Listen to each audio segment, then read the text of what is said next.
opérée, j'ai subi des violences sexuelles et des viols par mon frère aîné pendant 10 ans, de mes 5 ans à mes 15 ans, par mon frère aîné en fait, de 6 années de plus. Ce frère bienveillant qu'on croit qu'il nous veut du bien, ce frère qu'on suit et qu'on admire, on ne comprend pas parce qu'à 5 ans, on pense que ce sont des jeux d'enfants, il n'y a pas de violence, on pense qu'il y a de l'amour. C'est ça aussi la réalité de l'inceste. Donc en fait, mon frère m'a entraînée dans ce tourbillon, on va dire du début de mon âge, c'est-à-dire les 5 ans, on ne comprend pas. Et ensuite, l'adolescence arrive. Et c'est à l'adolescence qu'il y a on va dire, cette initiation à la sexualité par les cours de sciences naturelles. Et là, évidemment, c'est le drame, parce qu'on comprend que ce qu'on vit, ce n'est pas normal. Mais malheureusement, le mécanisme de l'emprise est déjà en marche.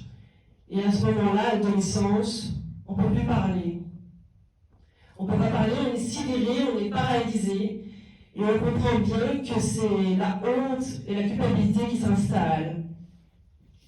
Comment expliquer à mes parents qui m'adorent et qui ont une petite fille modèle, leur expliquer ce que font leurs fils? C'est juste impossible. Alors je choisis de me taire, comme la plupart des victimes. On ne peut pas parler. C'est un mal, on se sent sale.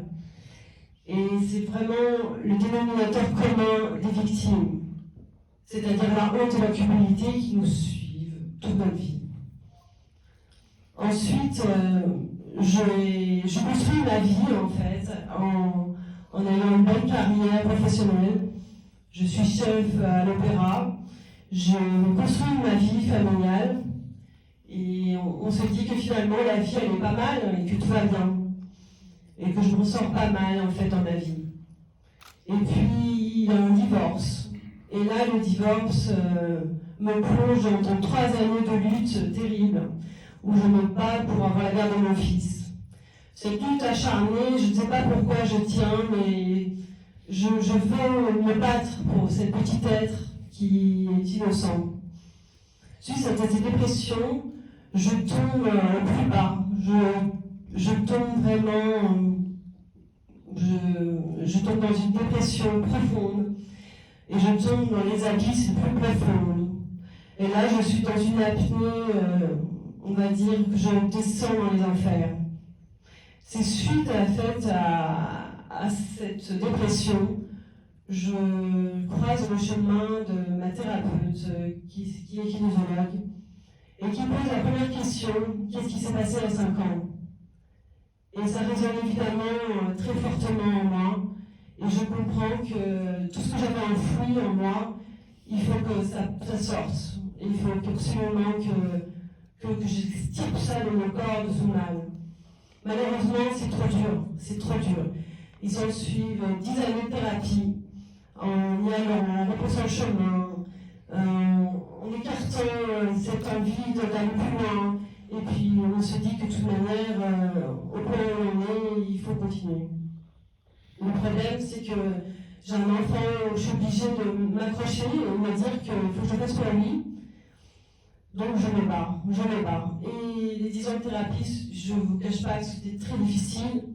J'essaie de continuer ma vie normalement, mais une colère incessante, évidemment les choses très compliquées dans une vie de victime ressortent à l'assemblement, avec des flashs récurrents. On vit au quotidien avec.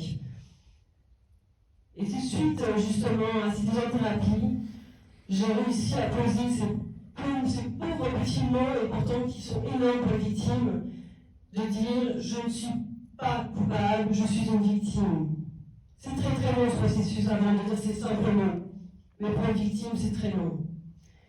Là, j'ai le courage de parler à mes parents. C'est une étape tellement difficile, vous imaginez bien. J'ai 37 ans. Donc, c'est toutes ces années de silence. Et la révélation de mes parents est un cataclysme, vous imaginez bien. C'est terrible. Mes parents sont sidérés, paralysés. C'est une claque pour eux, évidemment. Ils ne comprennent plus ce qui se passe dans leur propre famille. Pourquoi ça arrive à eux? Ils s'ensuivent après un long parcours familial pour justement comprendre les mécanismes de l'emprise des victimes qui crient la colère au quotidien. Et donc c'est une lutte très difficile pour moi. J'ai l'impression d'être abandonnée une deuxième fois par ma propre famille. Mais je tiens parce que je sais que je suis dans ma cause juste. Et suite à ma thérapie, je me suis rendu compte que j'avais une véritable histoire familiale. J'avais un grand-père incestueux. Et je sais que je suis le maillon de cette famille où je dois briser tous ces tabous et ces secrets familiaux. Je sais qu'il faut que je dise stop, je dois le faire pour mes enfants. Comme je ne suis pas entendue par la justice, je porte 2 fois plainte, mais les faits sont prescrits.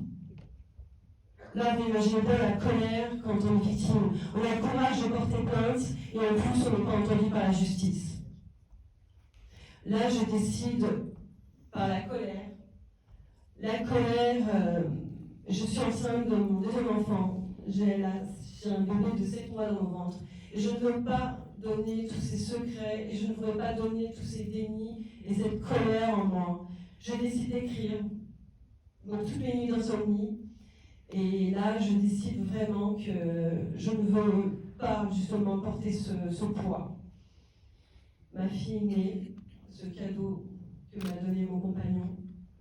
Je sais que cette petite fille, elle n'est pas là pour rien. Je me suis réconciliée avec cette petite fille. Et ça, c'était très important, évidemment, vous imaginez bien dans la vie d'une victime. Et là, mon livre sort, donc fin janvier, 15 jours après La Familia Grande de Camille Kouchner. Donc évidemment, c'est un écho énorme. Et ce livre, en fait, La Barque Noire, une aventure absolument incroyable depuis fin janvier. Et je porte ma voix maintenant, je suis fière de porter ma voix haut et fort auprès de personnes comme Arnaud Galli, comme Andrea Rollins, Ingrid Hilt, qui sont des personnes qui au quotidien, je les suis depuis des années et que je sais qu'on est dans une cause juste parce qu'il faut absolument ouvrir les yeux, que ça arrive dans toutes les familles, que ça arrive auprès de vous, autour de vous, de vos amis, votre famille. L'inceste, c'est une chose, c'est sûr, parce que c'est, comme a dit Luc tout à l'heure, c'est intrafamilial. Mais malheureusement, ce fléau se passe partout, dans les écoles, dans les clubs sportifs, partout, dans n'importe quel endroit. Et ça, c'est une vraie réalité. Et c'est là qu'il faut ouvrir les yeux. Voilà, je vais passer la parole à Arnaud Galli